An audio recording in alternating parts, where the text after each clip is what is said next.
ഇറങ്ങിയുള്ളൂ. Beautiful ആണ്, കണ്ടിരിക്കാം. കുറച്ച് വിഷമമാണ്, എന്നാലും കുറച്ച് ഹെവി ഹാർട്ടായിട്ട് കണ്ടിരിക്കാം.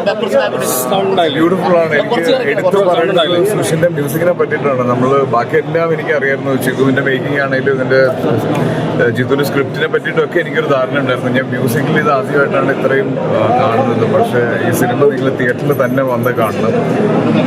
വളരെ ബ്യൂട്ടിഫുൾ ആണ്. ഇതിന്റെ മേക്കിങ്ങിനെ കുറിച്ചാണ് ഇപ്പൊ ഇറങ്ങിയവരെല്ലാരും പറയുന്നത്. അതിനെ കുറിച്ചൊക്കെ എന്താ മേക്കിംഗ് എന്ന് പറഞ്ഞാൽ നമുക്ക് ഇമോഷണലി കണക്ട് ആവും. ഇതിന്റെ ഓരോ ക്യാരക്ടേഴ്സിനെ നമുക്ക് കണക്ട് ആവും.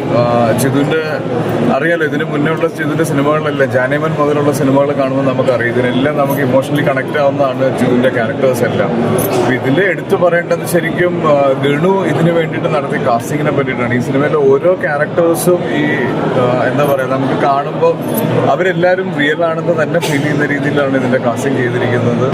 പിന്നെ ഡെഫിനറ്റ്ലി ഇതിന്റെ എഡിറ്റിനെ പറ്റി പറയണം. ഇത് പാക്ക് ചെയ്തിരിക്കുന്നത് നമുക്ക് അറിയാം, നമ്മൾ എപ്പോഴും കേൾക്കുന്നതാണ്. First half second half lag ഇടയ്ക്ക് താഴ്പോയി, അങ്ങനെയൊന്നും ഒരു ഫീലില്ല. ഈ സിനിമയുടെ ഇമോഷൻ ഡിമാൻഡ് ചെയ്യുന്ന എന്താണോ അത് വളരെ ബ്യൂട്ടിഫുൾ ആയിട്ട് തന്നെ നറേറ്റ് ചെയ്ത് പോകുന്നു.